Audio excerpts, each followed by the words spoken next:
Not your average tabletop. Woohoo! Welcome to Not Your Average Tabletop. I'm Pepper, and today I'll be unboxing Project Elite.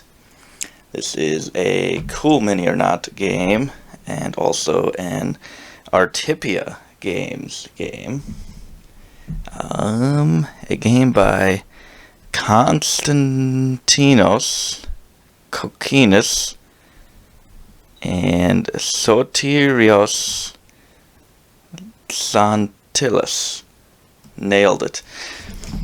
But this is a real-time, pretty much as the cover is, a shoot-'em-up game.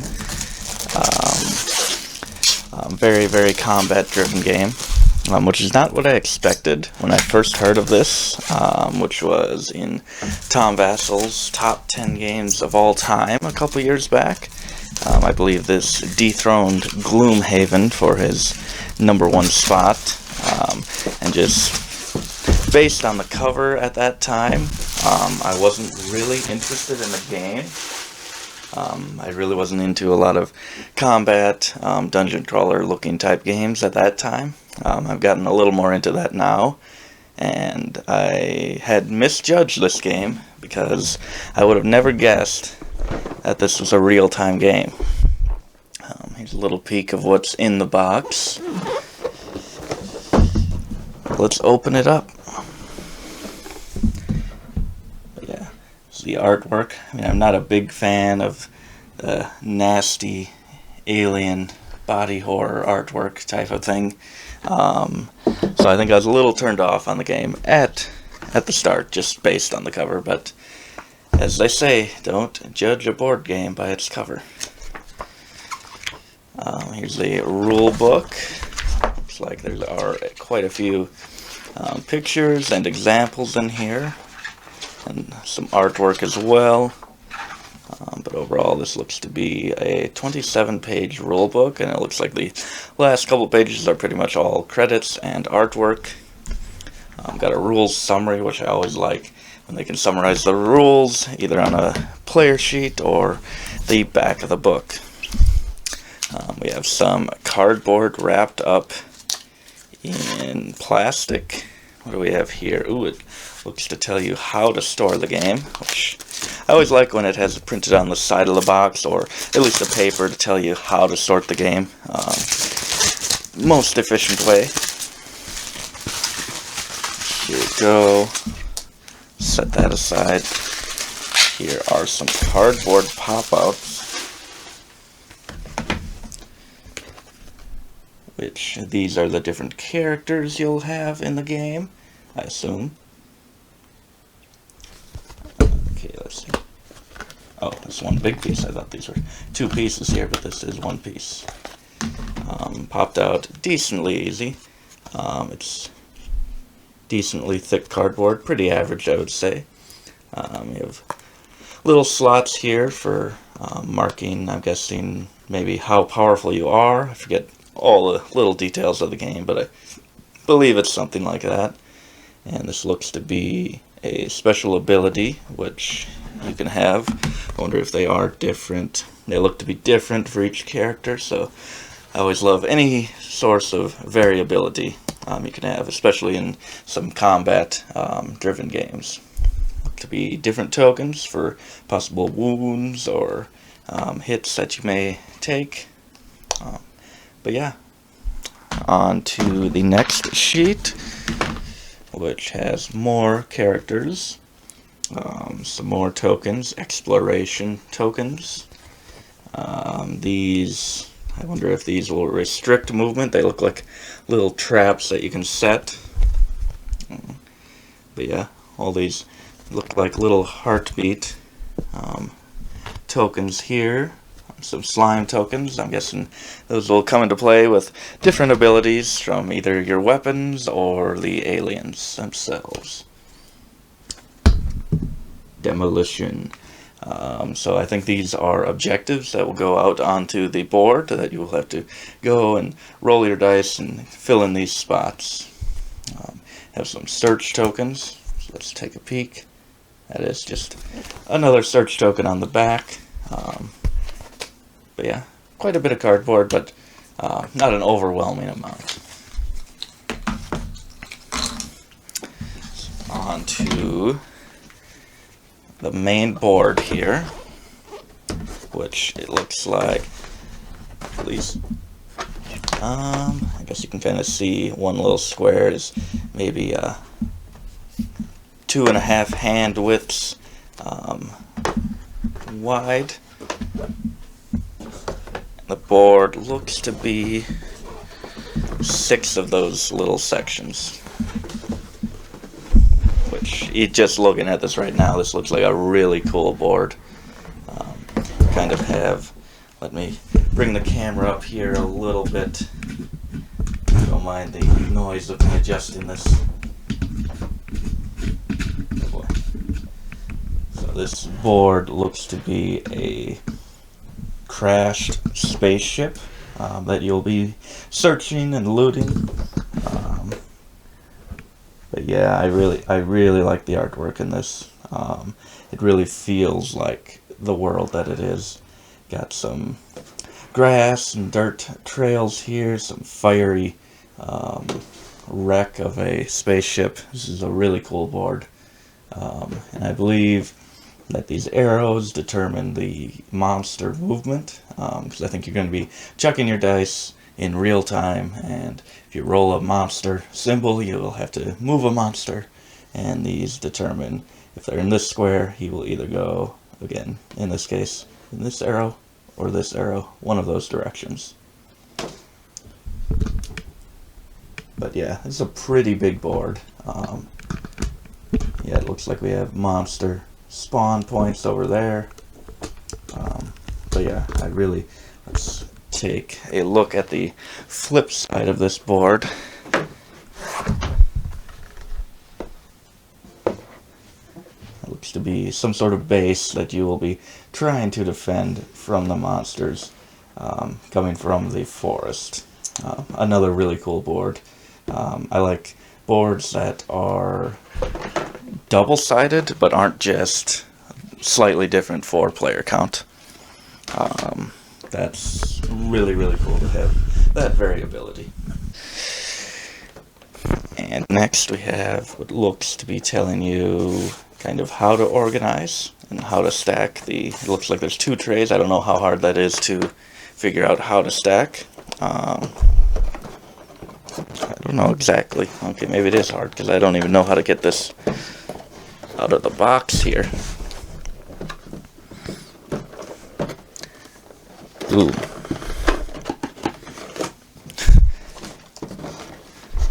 Definitely haven't seen anything quite like this.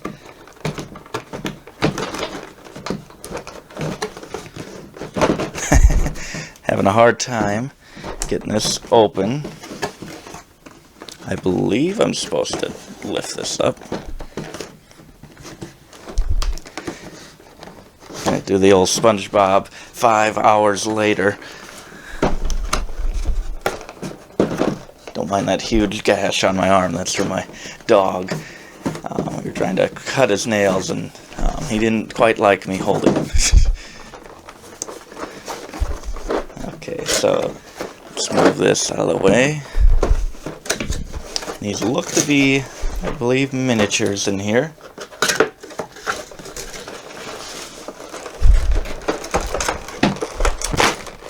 Oh boy, there they are.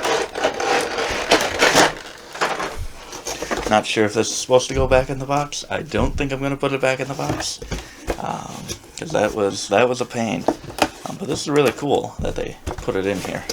Definitely probably kept it a lot safer in shipping.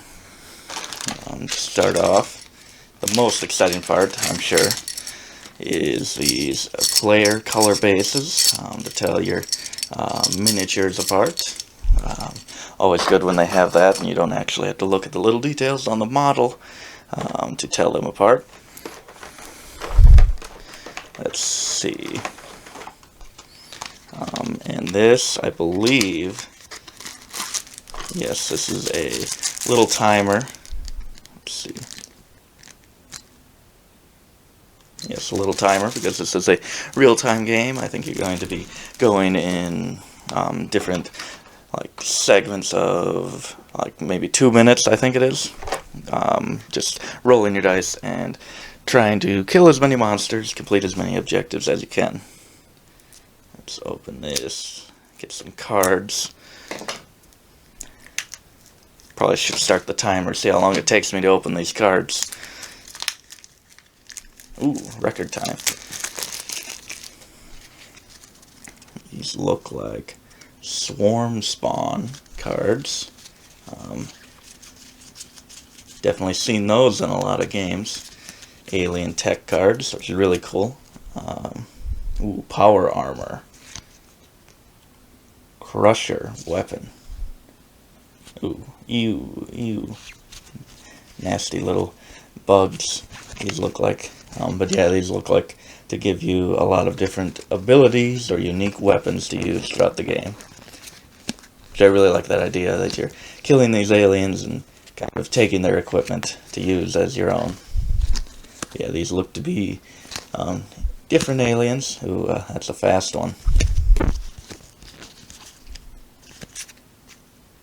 Shooters. Oh boy, they can shoot. But yeah, I believe these are viticulture season cards, sized cards. Pretty good quality. Pretty good. Oh, and we have more. A search deck. Let's see. That tool is pretty good for opening these packs of cards. I believe this is actually supposed to remove tags from clothing, but it works really well for getting in that plastic and just cutting a big enough hole to open with your hands, which can be really tough. I know we spent probably even over 1 or 2 minutes trying to open some of these on camera.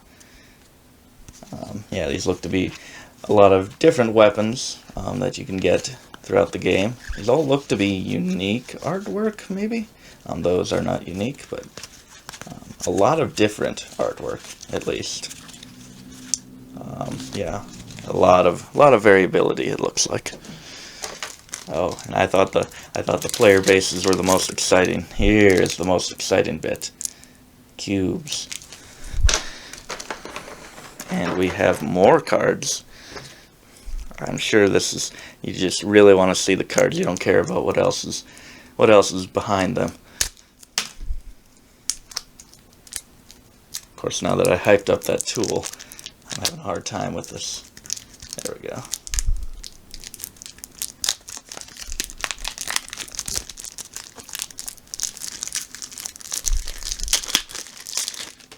Boss spawn. Okay, so they spawn separately from the hordes.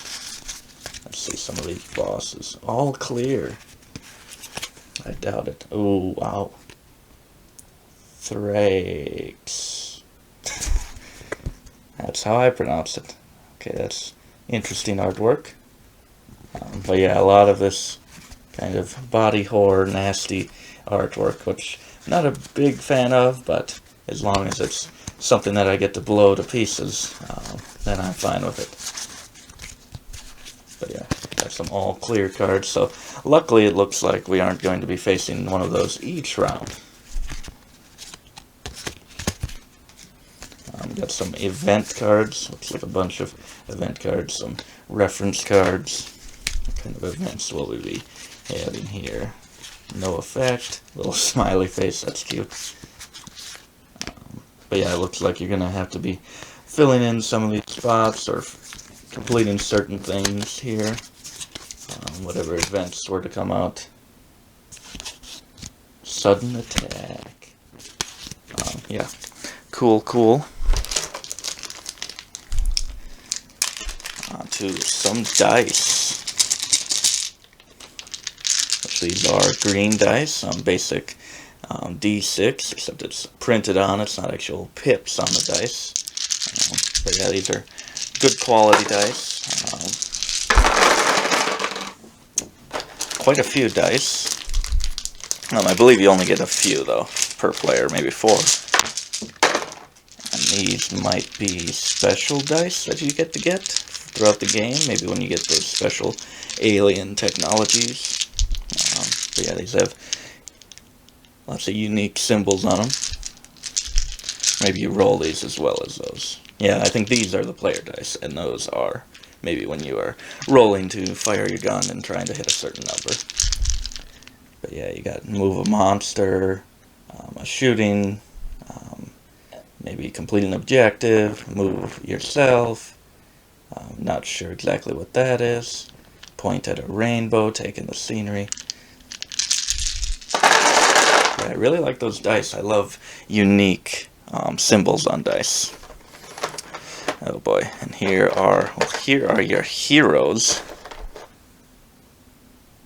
Pretty cool miniatures, pretty cool models. Got huge weapons. But yeah, these are definitely fitting with the overall look and theme of the game so far. Just a bunch of heroes with awesome gear and weapons. And those weapons will be used to take on all of these crazy, disgusting, evil-looking monsters. A little scorpion, which is pretty creepy. Thankfully, I've never had to deal with one of those in my life. Oh, that's icky. That is icky. Don't let that grab you. Yeah, this kind of reminds me of one of them in Dwellings of Eldervale. A lot of these are have some similarities to some minis I've seen now that I've played more and more games with miniatures. Usually a lot like this that are just a big mass of tentacles. Got some lobster hands here. But yeah, really cool minis. Good quality. They feel a little harder plastic than some minis that I'm familiar with. It's actually tape.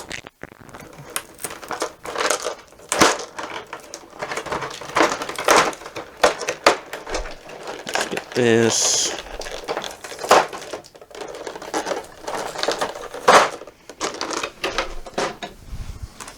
And then on to those regular aliens. Not the bosses. Bosses are red, it looks. And here are, well, I believe there are 3 types here, so I'll take out one of each, but you can see there are quite a few more. This is, let's see, what are they called? This is the biter, which I can see why it's called that. He has multiple rows of teeth in there, and his mouth is wide open. Yeah, that's a pretty cool model there. We got quite a few arms. Quite a nasty looking fella there.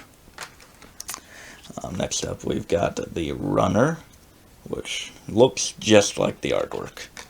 Really, they've definitely are staying consistent here. But yeah, really cool, looking like some sort of alien wild boar. Yeah, he is running there. And next up, we've got the gunner, the shooter. Which, again, I really love that. I feel like these will be pretty easy to tell apart on the board, especially in those real-time rounds where you kind of want to know what's out there at a quick glance. I think that you should be able to tell these apart pretty easily, and definitely will be able to tell them apart from the bosses. But yeah, really cool models. Quite a few miniatures in this game. And it's interesting. I really like the color that they went for. Kind of this tan, peachy looking color here. Kind of sets them apart from the standard gray mini. Really cool. I definitely say these are cool minis, as the publisher is known for. But that was everything in Project Elite. I'm very excited to play this game. Thank you for watching. If you liked the video, leave a like and possibly even consider subscribing. We'd really appreciate it. But otherwise, don't forget to keep on nibbling on that content.